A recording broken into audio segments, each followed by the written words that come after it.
Всем привет! С вами канал Hobby Point и я Анастасия. Сегодня я хочу показать вам некоторые из своих последних покупок, а также вместе с вами я хочу попробовать использовать вот это устройство для изготовления кисточек. В одном из своих видео я показывала вам, что купила вот такой деревянный органайзер для бисера, и мне на тот момент он показался очень удобным и, конечно же, симпатичным, интересным, но, к сожалению, у меня он не очень хорошо прижился. Во-первых, не очень удобно мне оказалось набирать иглой бисер из вот этих ячеек, то есть бисер постоянно куда-то выскакивает, а иглой подцепить эту бисеринку достаточно сложно, потому что мешают вот эти бортики. Также мне не очень понравилось то, что при завершении работы у меня остается какое-то количество бисера в этих ячейках, и чтобы его переложить в коробочки, мне, получается, надо как-то выковыривать отсюда этот бисер, либо его высыпать на стол, ну и, соответственно, здесь уже в одной куче его разбирать. Не знаю, как-то мне это не понравилось, поэтому этот органайзер у меня оказался не очень востребованный, и я решила попробовать использовать вот такие лотки. Вместе с вами сейчас я их раскрою.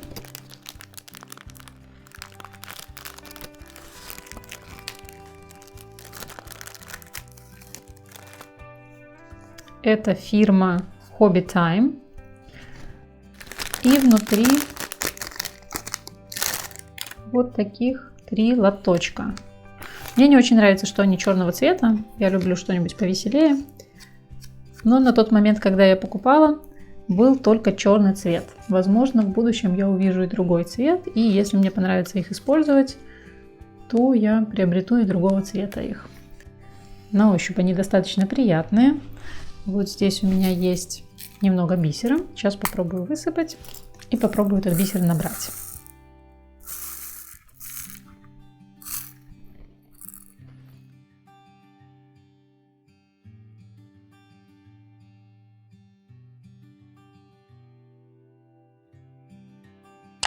Пока вроде бы мне нравится, но посмотрим. Этот органайзер тоже мне изначально понравился, но потом при эксплуатации я поняла, что не очень удобно. Поработаю какое-то время с этими лотками, посмотрю, будет мне это нравиться или нет. И обязательно с вами поделюсь своим отзывом чуть позже. Высыпать бисер с этого лотка также более удобно за счет того, что у него есть уголок. Не идеально, потому что бисер он все равно рассыпается, но тем не менее лучше и легче, чем с того органайзера, который у меня был деревянный. Также я купила вот такой мат для бисера. Фирма Astra & Craft. Размера А4. Меньших матов тогда не было, когда я выбирала. Достаточно большой. Наверное, мне настолько большой мат в принципе не нужен, но если уж совсем мне будет не нравиться, его всегда можно будет разрезать, например, пополам.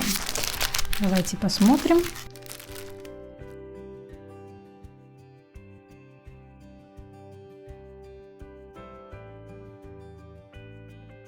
Мягенький. Мягенький мат, достаточно толстенький. Наверное, с точки зрения набора бисера, для меня вот такой формат, когда бисер находится в той же самой плоскости, что и мои руки, для меня это самый удобный. Но опять-таки посмотрим, насколько этот мат себя будет вести хорошо уже непосредственно в работе. Так вроде бы выглядит неплохо. Также я купила вот такую лопатку для бисера. Называется лопатка-лодочка для бисера. И это у нас фирма, мне кажется, та же самая фирма, что и лотки для бисера. Если честно, я думала, лопатка будет гораздо меньше, но вот она оказалась такая большая. Наверное, в описании был указан ее размер, но я, к сожалению, не обратила на это внимания.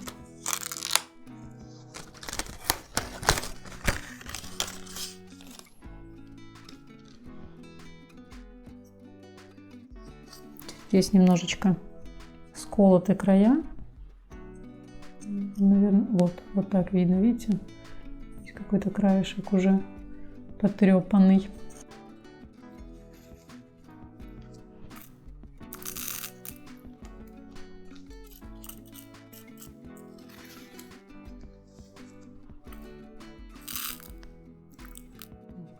Пока опять-таки удобно. Но это только первое тестирование. Поэтому попользуюсь какое-то время и расскажу вам, насколько у меня эта лопатка приживется в действительности.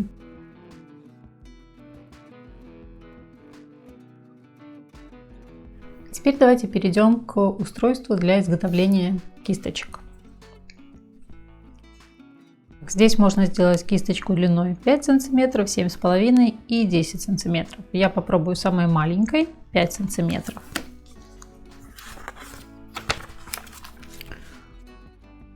По инструкции нужны нитки, какая-то дополнительная еще ниточка, вот здесь явно для фиксации, ножницы, игла и, собственно, сам этот прибор, вернее, устройство. Я буду использовать вот такие нитки. Это стопроцентный полиэстер. И первый этап необходимо намотать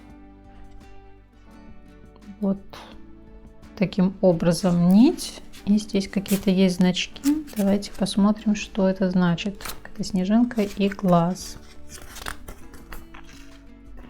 Снежинка и глаз.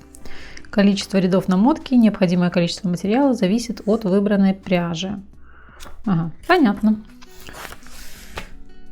Тоненькая у меня ниточка совсем. Так, кладу и поехали наматывать.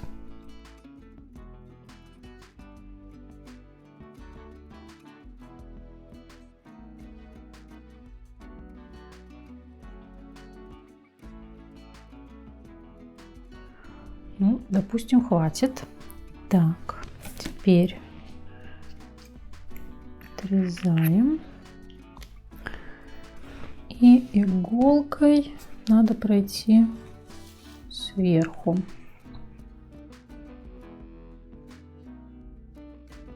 Проходим иглой под намотанными ниточками.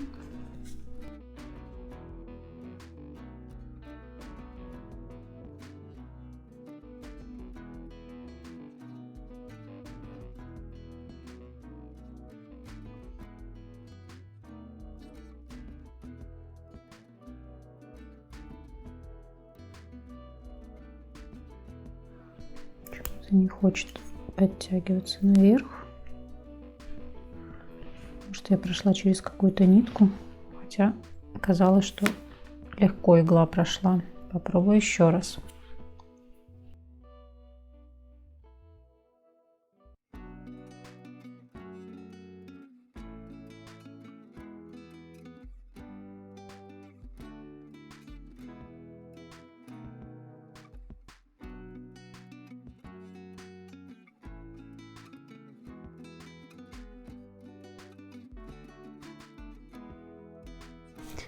И завязываем узелок.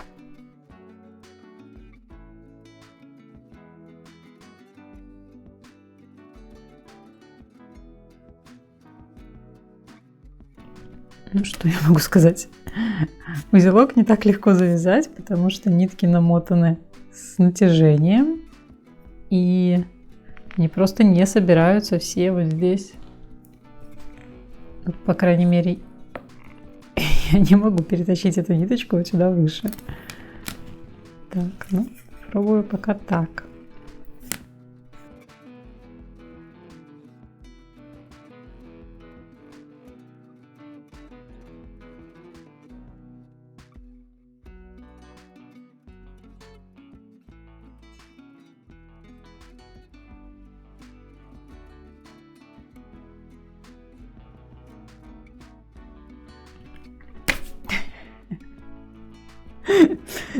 Простите. Но от натяжения нить порвалась. Так, сейчас будет попытка номер 2. В этот раз возьму нить в 2 сложения.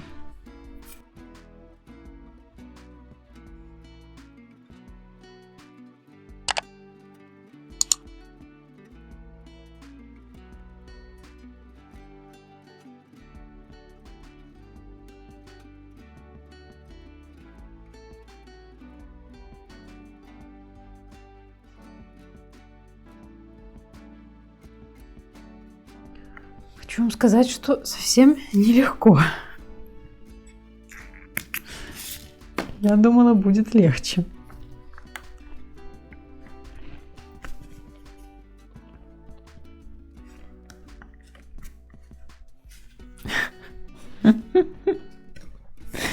Что-то я дальше этого этапа даже уйти не могу.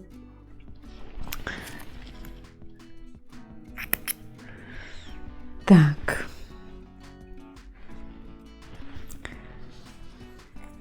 Ну что, попробую взять другую нить.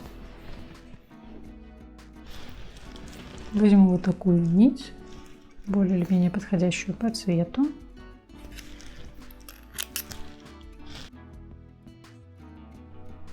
Было бы, кстати, хорошо, если бы здесь были прорези небольшие, чтобы можно было вот эти вот ниточки фиксировать.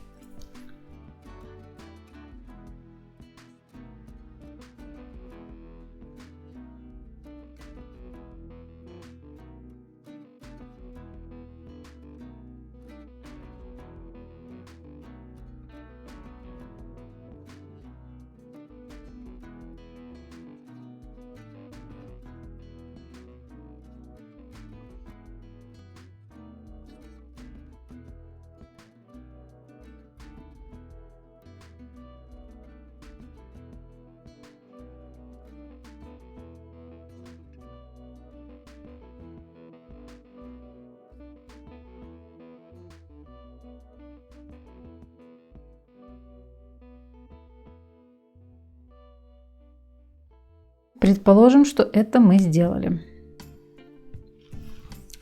Теперь нужно с другой стороны разрезать нить.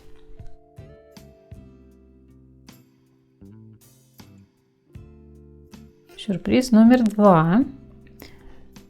А ножницы-то не заходят, чтобы вот здесь сделать ровный край. Даже здесь на рисунке ножницы чуть-чуть левее. То есть надо было наматывать нить, может, с меньшим усилием.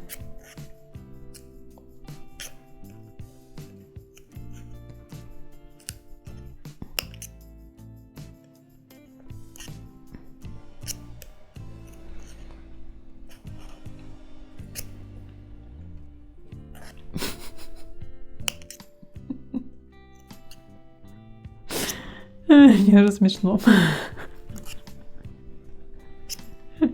Это кошмар какой-то.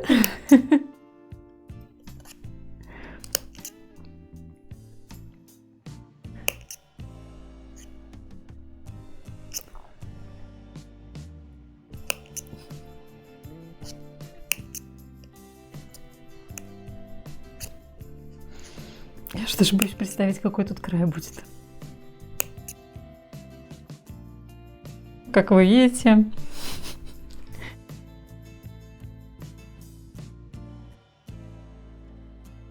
какой-то абы что.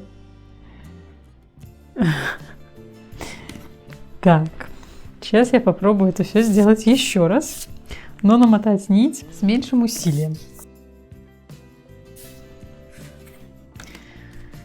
И возьму какую-нибудь нить, которая напоминает ту, которая используется здесь, в инструкции.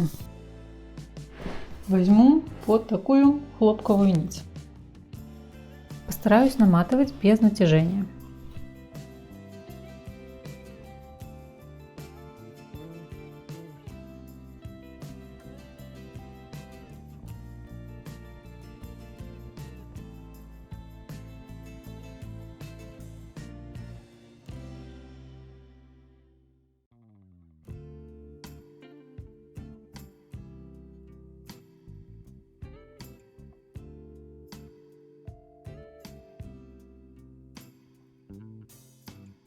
Первый этап гораздо легче прошел, когда нету тут сильного натяжения. Сейчас попробуем завязать.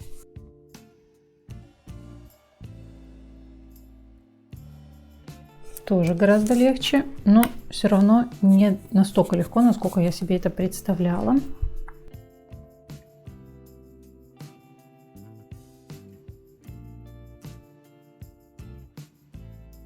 Сейчас будем разрезать.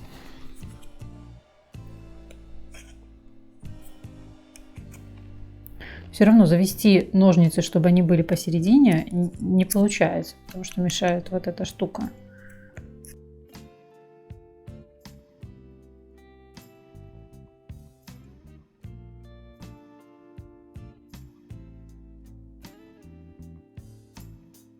Стороны получаются в любом случае разного размера. Дальше, что мы делаем дальше? Вот этой частью надо пройти вот сюда.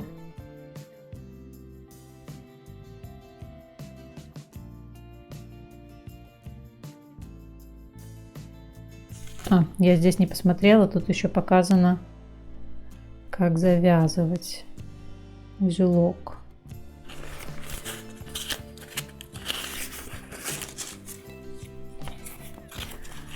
Здесь, по-моему, еще есть, да, вот оно, более детально показано.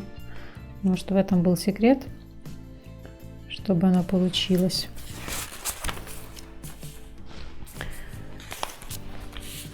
Так, значит, сейчас нужно отрезать нитку 10 сантиметров, 25 сантиметров, всего 35 сантиметров. Примерно я отрезала. С этой стороны 10, здесь 25.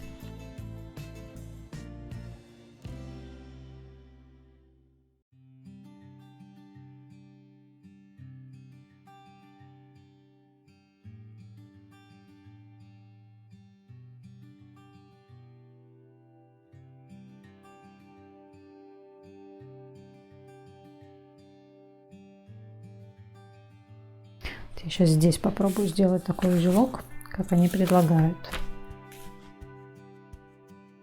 Первое понятно, а второе перекрутить 2 раза.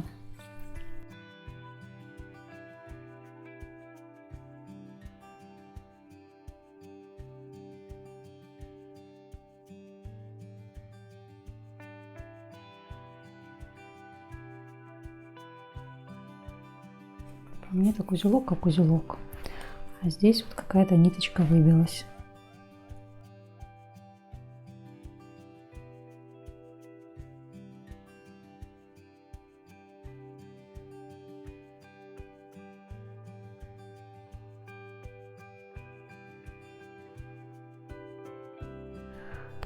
Честно, чувствую себя какой-то неумейкой, которая не может справиться с простой кисточкой.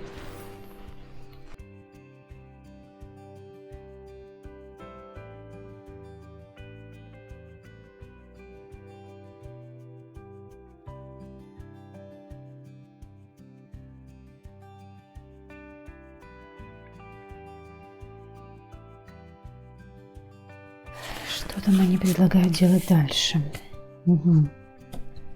Протянуть кисточку и подровнять кончики.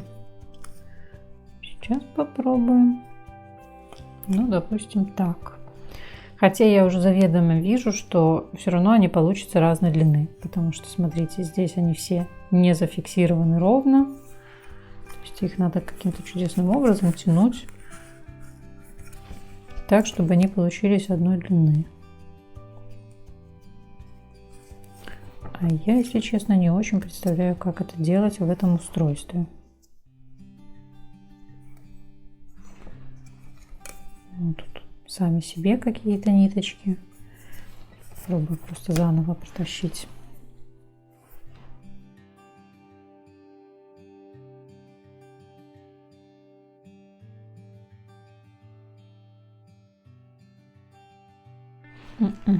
Ну, все равно.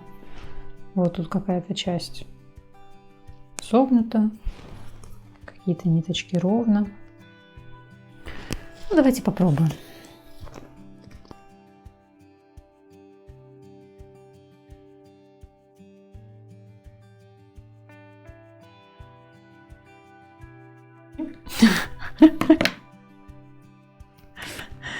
Все равно получилась какая-то ерунда. К сожалению, нет. Этот способ не работает. Мне кажется, вот так вот зажав пальцами, у меня получится гораздо ровнее.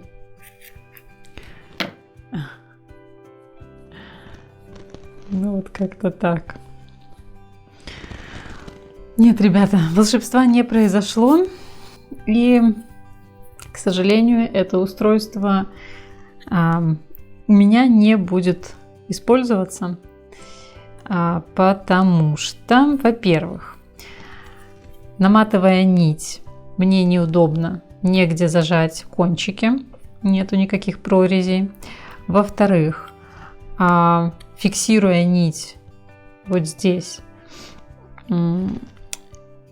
если наматывать без натяжения, то зафиксировать нить вот здесь ровно посередине получается, но, к сожалению, вот этот этап, когда отрезается вот здесь край, уже на этом этапе нити получаются совершенно разной длины, потому что, как я говорила, разрезать можно только вот здесь сбоку, а не здесь посередине.